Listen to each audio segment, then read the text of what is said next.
நலக்கன video தாங்க வந்திருக்கு. Video வந்து சூப்பரா இருந்துச்சு அப்படி தாங்க சொல்லணும். கல்யாணத்துக்கு வந்து மாசா வந்து ஜானகி வந்து என்ட்ரி குடுக்க போறாங்க அப்படி தாங்க சொல்லணும். இன்னொரு பக்கம் பார்த்தா, நம்ம வேலன் இருக்கார்ல, வேலனுக்கு வந்து ரேணுகா வந்து ஏதோ மருந்து கலந்து குடுத்துட்டாங்க அப்படி தாங்க சொல்லணும். அதெல்லாம் பார்க்குறப்போ சேனல மட்டும் மறக்காம லைக் அண்ட் சப்ஸ்கிரைப் மட்டும் பண்ணிருங்க. ஃபர்ஸ்ட் எடுத்த உடனேயுமே வந்து ரத்னா வந்து ரஞ்சித்தோட லவ்வர் கிட்ட கேட்டுக்கிட்டு இருக்காங்க. "சொல்லுமா உனக்கு வேற என்ன வேணும்?" அப்படிங்கிற மாரி சொன்னோனே, "வேற எதுவும் வேண்டாம் ஐயா. எனக்கு வந்து காலேஜ் ஃபீஸ் கட்டினா மட்டும் போதும்." அப்படிங்கிற மாரி சொல்றாங்க. "சரிம்மா நீ ஆஃபீஸ்ல வந்து பாரு." அப்படின்னு சொல்லிட்டு அந்த இடத்துலேருந்து விறுவிறுன்னு ரத்னா வந்து கிளம்பி போயிடுறாங்க. அடுத்து வந்து நம்ம வேதா இருக்காங்கல்ல, அவங்க வந்து ஆனந்தி கிட்ட வந்து கோவப்படுறாங்க. "ஏய் என்ன கல்யாணத்த நிப்பாட்டலாம்னு சொல்லிட்டு என்னென்னமோ பண்ணிக்கிட்டு இருக்கியா? ஒண்ணுமே பண்ண முடியாது. இந்த கல்யாணத்த யாராலயுமே தடுக்க முடியாது. எங்க அண்ணனாலயும் ஒண்ணும் பண்ண முடியாது. நீ என்ன பண்ண போற?" அப்படிங்கிற மாரி சொல்லிட்டு இருக்காங்க. ஆனந்திக்கு வந்து கோவம் வந்துருது. உடனே ரஞ்சித்தோட லவ்வர் கிட்ட கேட்குறாங்க. "ஏய் என்ன அங்க என்கிட்ட ஒரு மாரி சொன்ன, இங்க வந்து வேற ஒண்ணு பேசிக்கிட்டு இருக்கியே! உன்னையெல்லாம் நம்பவே முடியாது." அப்படிங்கிற மாரி சொல்லிக்கிட்டு இருக்காங்க. "இங்க பாருங்க, எனக்கு கிடைக்க வேண்டியது பணம் தான். அவங்க நான் கேட்டத விட எக்ஸ்ட்ராவே பணம் தாரேன்னு சொல்லிட்டாங்க. அப்படி இருக்கும்போது நான் எதுக்கு அவங்கள மாட்டி விடணும்? நான் வாழ்க்கையா கேட்டு வந்தேன். பணம் தான் கேட்டு வந்தேன். எனக்கு கிடச்சிருச்சு. என்ன நீ கொஞ்சம் சப்போர்ட் பண்ணதுனால எனக்கு ஈஸியாவே கிடச்சிருச்சு. நான் போயிட்டு வரேன்." அப்படி சொல்லிட்டு ரஞ்சித்தோட லவ்வர் வந்து விறுவிறுன்னு கிளம்பிடுறாங்க. அடுத்து பார்த்தா அஞ்சலிக்கு வந்து பயங்கரமான கோவம் வந்துருது. அவங்களும் அந்த இடத்துலேருந்து விறுவிறுன்னு கிளம்புற மாரி தான் காட்டிக்கிட்டு இருக்காங்க. அடுத்த சீன்ல பார்த்துக்கிட்டோம்னா, நம்ம இவங்க இருக்காங்கல்ல, ரத்னம் இருக்கார்ல, அவர் வந்து ரூம்ல உட்காந்து யார்ட்டயோ கட்சி விஷயமா பேசிக்கிட்டு இருக்காரு. அந்த இடத்துக்கு வந்து வள்ளி வந்து வராங்க. கதவ தட்டுறாங்க. "யாரு?" அப்படிங்கிற மாரி கேட்டோனே, "நான் தான்ப்பா வள்ளி." அப்படிங்கிற மாரி சொல்றாங்க. "வாம்மா, உள்ள வாம்மா." அப்படி சொல்லிட்டு கூப்பிடுறாங்க. சரின்னு சொல்லிட்டு உள்ள வந்து போறாங்க. உள்ள போன உடனேயுமே வந்து, "அப்பா உங்ககிட்ட ஒரு முக்கியமான விஷயம் சொல்லணும். நீங்க நீங்க நான் சொன்னா நீங்க கோவப்படுவீங்களா, மாட்டீங்களா?" அப்படிங்கிற மாரி கேட்டோனே, விஷயத்தையே சொல்லாம என்னம்மா இப்படி கேட்க? விஷயத்த சொல்லு அப்படிங்கிற மாரி சொல்றாங்க. "சரி எனக்கு ஒரு சத்தியம் பண்ணி குடுங்கப்பா. நான் வந்து ஒரு விஷயத்த சொல்லுவேன். அதுக்கு வந்து நீங்க சரின்னு சொல்லுவேன்னு சொல்லிட்டு சத்தியம் பண்ணி குடுங்க." அப்படிங்கிற மாரி சொன்னோனே, "என்னம்மா இப்படியெல்லாம் கேட்குற சின்ன பிள்ளை மாரி? சரிம்மா சத்தியமா நீ என்ன சொன்னாலும் நான் கேட்குறேம்மா." அப்படின்னு சொல்லிட்டு ரத்னம் வந்து சத்தியம் பண்ணி குடுத்துடுறாங்க. "அப்பா இந்த கல்யாணத்துக்கு வந்து அம்மாவ கூப்பிடணும்." அப்படிங்கிற மாரி சொல்றாங்க. "என்னம்மா பேசிக்கிட்டு இருக்க? அவள எதுக்கு கூப்பிடணும்? அதெல்லாம் வேண்டாம்." அப்படிங்கிற மாரி சொல்றாங்க. "இப்ப தானப்பா எனக்கு சத்தியம் பண்ணி குடுத்தீங்க. இப்ப வேண்டான்னு சொல்றீங்களே." அப்படிங்கிற மாரி கேட்டோனே, "அம்மா அவ சின்ன வயசுல நம்மள விட்டுட்டு போனதுலேருந்து அதுக்கடுத்து உன்னைய வந்து பார்த்தாளா எப்பயாச்சு? ஸ்கூல்ல, காலேஜ்ல, வெளியில எங்கேயாச்சும்? எப்பயாவது ஒரு தடவ பார்த்துருக்காளா? உன்னைய வந்து அவ பார்க்கவே வரல. உன் மேலலாம் அவளுக்கு பாசமே கிடையாதும்மா." அப்படிங்கிற மாரி சொல்லிக்கிட்டு இருக்காங்க. "அப்பா அதெல்லாம் இப்ப வேண்டாம்ப்பா. எனக்கு வந்து கல்யாணம் முடிய போகுது. அந்த நேரத்தில எங்க அப்பா, எங்க அம்மா முன்னாடி தான் எனக்கு வந்து கல்யாணம் முடியணும் அப்படின்னு சொல்லிட்டு எனக்கு ஆசையா இருக்கு. நீங்க ஒத்துக்குருவீங்கன்னு நம்பி தான் உங்ககிட்ட வந்து கேட்டுருக்கேன்." அப்படிங்கிற மாரி சொல்லிக்கிட்டு இருக்காங்க. "அவ வந்தா சரியா வராதும்மா. அவ வந்தான்னு வச்சுக்கோவேன், இந்த கல்யாணத்த நிப்பாட்டுறதுக்கு ஏதாவது பிளான் போடுவா. கல்யாணம் நிக்க தான் போகுது." அப்படிங்கிற மாரி சொல்லிக்கிட்டு இருக்காங்க. "அப்பா நான் பார்த்துக்கிறேன்ப்பா. இந்த கல்யாணத்த அம்மா நிப்பாட்ட மாட்டாங்க. நான் தான் இருக்கேன்ல." அப்படிங்கிற மாரி சொல்லிட்டு இருக்காங்க.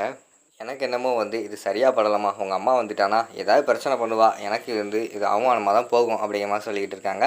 "அப்பா நான் தான் இருக்கேன்னு சொல்லிட்டேன்லப்பா. திருப்பி எதுக்குப்பா அத பத்திலாம் பேசிக்கிட்டு இருக்கீங்க? நான் பார்த்துக்கிறேன்ப்பா." அப்படிங்கிற மாரி சொல்றாங்க.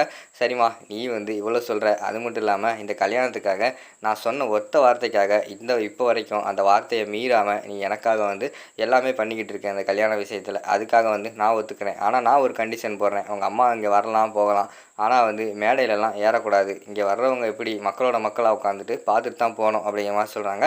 "சரிப்பா இது போதும்." அப்படின்னு சொல்லிட்டு விறுவிறுன்னு வந்து வெளியில வராங்க. அங்கிட்டு பார்த்துட்டோம்னா, நம்ம இவங்க இருக்காங்கல்ல, வேலனுக்கு வந்து ரேணுகா வந்து ஒரு கிளாஸ்ல வந்து பால் மாரி குடுக்காங்க. "இது எதுக்கு?" அப்படிங்கிற மாரி கேட்காங்க.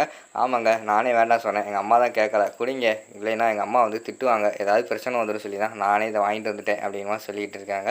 சரின்னு சொல்லிட்டு அவங்க வந்து அந்த பால குடிச்சிடுறாங்க. குடிச்ச உடனே பார்த்துட்டோமா, அவங்களுக்கு ஒரு மாரி கிறுகிறுன்னு வந்து கட்டில்லயே அப்படியே விழுந்து படுத்துடுறாங்க. வள்ளி வந்து வேலன பார்க்க வர்ற மாரி காட்டுறாங்க. "என்ன இவ்வளோ சீக்கிரம் தூங்கிட்டான்? இவ்வளோ சீக்கிரம் வந்து இவன் தூங்க மாட்டானே!" அப்படி சொல்லி யோசிச்சுக்கிட்டு இருக்காங்க. சரி அவன போய் எழுப்பி பேசுவோம்னு சொல்லிட்டு உள்ள வர போறாங்க. அந்த நேரத்தில வந்து ரேணுகா வந்து தடுக்குறாங்க. "எங்க போறீங்க?" அப்படிங்கிற மாரி கேட்டோனே, "இல்ல வேலன்கிட்ட ஒரு முக்கியமான விஷயத்த சொல்லணும்." அப்படிங்கிற மாரி சொல்றாங்க. அவரே காலையில இருந்து இப்போ வரைக்கும் நாயா வேல பார்த்துட்டு இப்ப தான் அவர் ரெஸ்ட் எடுக்காரு. இந்த நேரத்தில அவர டிஸ்டர்ப் பண்ணிக்கிட்டு இருக்கீங்க. எந்த விஷயம்னாலும் காலையில சொல்லிக்கோங்க போங்க." அப்படிங்கிற மாரி சொன்னாங்க. "இல்ல ஒரு விஷயம் சொல்லணும். அது அவர்ட்ட தான் சொல்லணும்." அப்படிங்கிற மாரி சொல்லிக்கிட்டு இருக்காங்க. "ஏங்க சொன்னா புரியாதா? கிளம்புங்க." அப்படிங்கிற மாரி சொன்னோனே விறுவிறுன்னு அந்த இடத்துல கிளம்பிடுறாங்க. அடுத்து ரேணுகா வந்து உள்ளே வராங்க. உள்ளே வந்தோடனே வேலன்கிட்ட சொல்கிறாங்க, "என்னைய மன்னிச்சிடுங்க. உங்களுக்கு வந்து தூக்க மருந்து கொடுத்துட்டேன். இப்போ நீங்கள் தூங்கினா தான் காலையில் தாலி கட்டுற வரைக்கும் நிம்மதியாக தூங்குவீங்க. இல்லைன்னா உங்களை யாராவது டிஸ்டர்ப் பண்ணிடுவாங்க. உங்களை அடையிறதுக்கு எனக்கு வேறு வழி தெரியலை." அப்படிங்கிற மாதிரி சொல்லிகிட்டு இருக்காங்க. அந்த நேரத்தில் பார்த்தா அந்த ஜானகி வந்து கால் பண்ணுறாங்க. "யார் இது அத்தை? அத்தைன்னு கால் பண்ணுறாங்களே. யார்கிட்டையும் நீங்கள் பேசக்கூடாது. நல்லபடியாக தூங்குங்க. காலையில் பார்த்துக்குறோம்." அப்படின்னு சொல்லிட்டு அந்த இடத்துல இருந்து விறுவிறுன்னு வந்து அவங்க கிளம்பி போகிற மாதிரி தான் காட்டிக்கிட்டு இருக்காங்க. அடுத்து வந்து வள்ளி வந்து யோசிச்சுக்கிட்டு இருக்காங்க. என்னடா இப்படி ஆகிப்போச்சு. நம்ம நம்ம வந்து வேலன்ட்ட சொல்லி அம்மா வர சொல்லலான்னு பார்த்தா வேலன் இப்படி தூங்கிட்டு இருக்கானே என்ன பண்ணலாம் சொல்லி யோசிச்சுக்கிட்டு இருக்காங்க. அப்போ பார்த்தா வேலனோட அப்பா வந்து வந்துடுறாங்க. மாமா ஒரு முக்கியமான விஷயம் மாமா அவங்ககிட்ட சொல்லணும் அப்படிங்கிற மாதிரி சொன்னோன்னே சொல்லுமா அப்படின்னு சொல்லிட்டு அவங்க வந்து சொல்கிறாங்க அம்மாவுக்கு உடனே கால் பண்ணுங்கள் அம்மா வந்து கல்யாணத்துக்கு வர சொல்லுங்கள் அப்படிங்கிற மாதிரி சொல்கிறாங்க.